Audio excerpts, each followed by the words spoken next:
এই নিউজ আপনি করছেন? পঞ্চগড়ে কনকনে শীত। শীত কি পঞ্চগড়ে পড়ে না ঢাকায় পড়ে? তেতুলিয়া।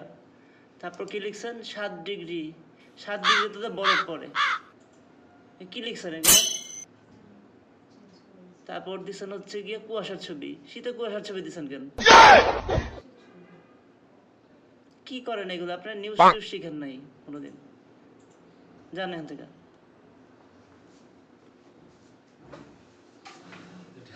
কতদিন ধরে যেটি শিখামো? জোমারে বল এই নিউজটা তো আমি করছি। আপনি করছেন? হ্যাঁ। ও না না, ঠিকই আছে। পঞ্চগড়ে শীত, উত্তরাঞ্চলে শীত পড়ে। তাপমাত্রা 7 ডিগ্রিতে। তাপমাত্রা যখন জিরোতে আসে তখনই বরফ পড়ে, 7 ডিগ্রিতে বরফ পড়ে না আসলে। হ্যাঁ, ছবিটা খুব সুন্দর হয়েছে। ওকে। Thank you. মানে আমার আবার আশা দিলেন